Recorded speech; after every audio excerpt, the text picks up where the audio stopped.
Olá, meu nome é Lucas Matar, eu sou acadêmico de medicina da PUC Minas do 6º período e hoje eu vim trazer um tema para vocês referente à soroterapia no choque hipovolêmico, referente à disciplina de Terapêutica Médica 2, ministrada pelo professor Dr. Tiago Lazzaroni.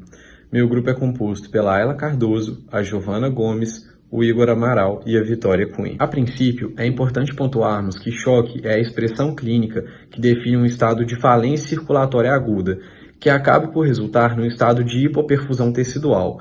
Dessa forma, o choque hipovolêmico é um dos tipos de choque e se caracteriza por um distúrbio hemodinâmico em vista de uma grande perda volêmica, ou seja, de volume sanguíneo. E esse é o principal mecanismo de choque dentro do trauma. A partir dessa tabela que a gente colocou aqui em cima, a gente faz a determinação do grau do choque hipovolêmico a partir dos sinais vitais. Dessa forma, a partir da frequência cardíaca, pressão arterial e estado mental, a gente define os graus 1 a 4 e a partir daí, no manejo do paciente chocado, a gente deve fazer uma estimativa da perda volêmica com que ele sofreu. Primeiramente, é bom a gente ressaltar que normalmente um adulto tem cerca de 5 litros de sangue no corpo, um equivalente a 7% do peso corporal. Já uma criança tem cerca de 8 a 9% do peso corporal em volume sanguíneo. E a partir dessa tabela que a gente colocou aqui, é possível fazer uma estimativa da perda volêmica secundária ao grau do choque hipovolêmico, ou seja, pela perda sanguínea em volume, em ml, ou em porcentagem, em percentual, a gente consegue fazer essa classificação do estágio 1 ao 4. Sendo assim, é importante que a gente busque fazer uma reposição volêmica o mais rápido possível. E iniciando ela, a gente deve ter como objetivo restabelecer os mecanismos fisiológicos, de forma que a gente consiga atingir os níveis mais próximos da normalidade e a gente alcance a reversão do quadro de choque. E aí, no intuito de não esquecer nenhum detalhe a respeito dessa reposição, existem 5 perguntas que a gente deve buscar responder, que seria onde, como deve ser o acesso, qual o comprimento, como e quem. Respondendo a pergunta onde, a gente deve ter como primeira escolha fazer um acesso venoso periférico. Isso em vista da facilidade que é em ter uma cateterização dessas veias periféricas. Só que, caso a gente tenha uma indisponibilidade de acesso ou uma dificuldade persistente em obter esse acesso, a gente deve escolher um outro local para administrar o fluido. Dessa forma, é bom a gente fazer uma dissecção de uma veia profunda, uma flebotomia, ou até fazer uma administração por via intraóssea. Lembrando que a flebotomia é um procedimento cirúrgico e por isso deve ser realizado por um médico capacitado. Além disso, é necessário realizar uma asepsia adequada e uma anestesia local. Posteriormente, a dissecção cirúrgica do braço ou da perna é seguida por uma cateterização direta de uma veia profunda. E sendo assim, a partir do momento que o acesso venoso foi instituído, nós devemos também ter o cuidado de coletar os exames laboratoriais necessários desse paciente. Já em relação à punção intraóssea, ela permite a infusão de todos os fluidos dentro do osso. Além disso, ela apresenta uma ótima absorção pela corrente sanguínea e pode ser feita por médicos e enfermeiros capacitados. Inicialmente, a princípio, ela era usada só em crianças, só que, no entanto, com o passar do tempo, se tornou possível também a realização em adultos.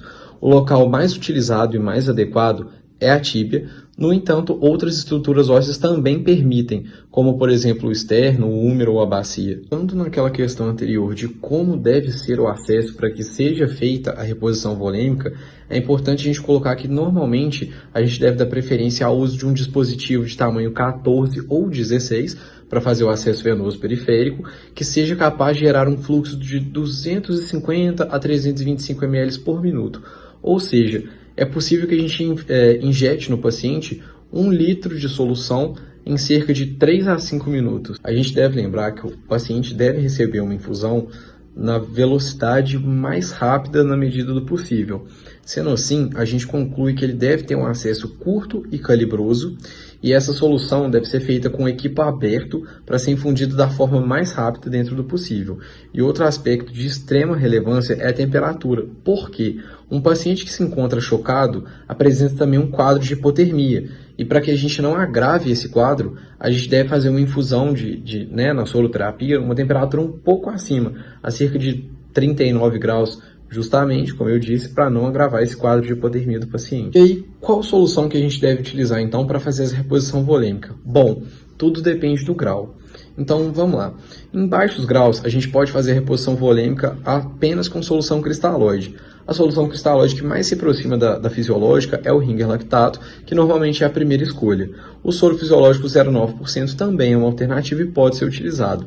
Nos graus mais elevados de sangramento, a gente deve fazer uma reposição volêmica além de cristalóide, também com o uso de hemoderivados. Sendo assim, em graus 1 e 2, a reposição volêmica deve ser apenas com solução cristalóide, e no grau 3 e 4, a gente deve usar, além da cristalóide, o hemoderivado. Nós vamos falar agora sobre a solução com lactato de sódio, sendo que essa solução ela é indicada nos casos de perda hídrica e de íons, principalmente os íons cloreto, sódio, potássio e cálcio, tendo como objetivo a reidratação e o restabelecimento do equilíbrio hidroeletrolítico do paciente, além de também ser indicado para profilaxia e tratamento da acidose metabólica. Em relação ao conteúdo, a solução de Ringer com lactato de sódio ela é composta por cloreto de sódio, cloreto de cálcio, cloreto de potássio e lactato de sódio, todos diluídos em água para a injeção.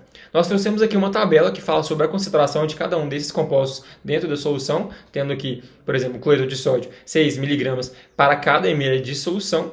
E essa segunda tabela fala sobre o conteúdo de cada íon, que é isso que significa essa unidade de medida, que é miliequivalente. Então, o equivalente de cada íon dentro da solução de Ringer de lactato. Falando agora sobre as propriedades farmacológicas, elas vão dizer para a gente o quê? Qual é a função de cada íon dentro do nosso organismo? Então, o lactato ele vai propiciar um ligeiro aumento do teor alcalino após a sua metabolização em bicarbonato. Então, ele vai tratar a acidose. Nós temos o sódio, que vai atuar na distribuição de água, no balanço hídrico e na pressão osmótica dos fluidos corporais. E, além disso, quando ele é associado ao cloreto e ao bicarbonato, ele tem atuação na regulação do equilíbrio ácido-base também.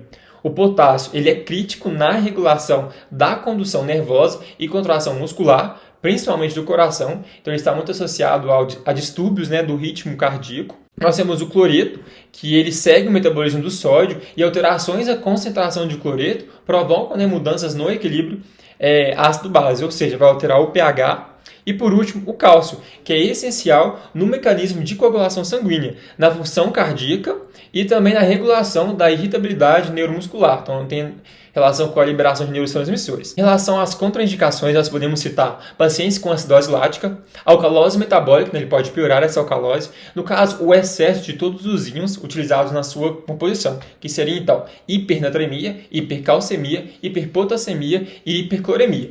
E também, no caso de lesão de hepatócitos, que estão relacionados então com anormalidades do metabolismo do lactato, e além disso, pacientes com insuficiência renal, que vai gerar um acúmulo de íons, e insuficiência cardíaca, principalmente, como a gente disse, relacionado com o íon potássio, que pode levar a anormalidades do ritmo cardíaco. Em relação aos cuidados no uso, é importante não administrar simultaneamente no mesmo local da infusão sanguínea, devido ao risco de coagulação, fazer a monitorização por eletrocardiograma para diagnosticar e prevenir alguma alteração cardíaca e, por último, não utilizar em mulheres grávidas sem orientação médica ou do cirurgião dentista. Em relação à apresentação, o Ringer de lactato ele é uma solução injetável, límpida, hipotônica, estéril e aperogênica. Ela é presente em caixas contendo 24 bolsas com 500 ml cada, sendo seu uso intravenoso e individualizado. É um sistema fechado e a sua indicação é para o uso adulto e pediátrico. Em relação às reações adversas, elas podem ocorrer tanto devido à solução quanto à técnica de administração da solução, que vão incluir resposta febril, infecção do ponto de injeção, trombose venosa ou febrites que vai irradiar do ponto de injeção. Devido à presença do lactato, ele pode causar, no caso de administração excessiva, alcalose metabólica.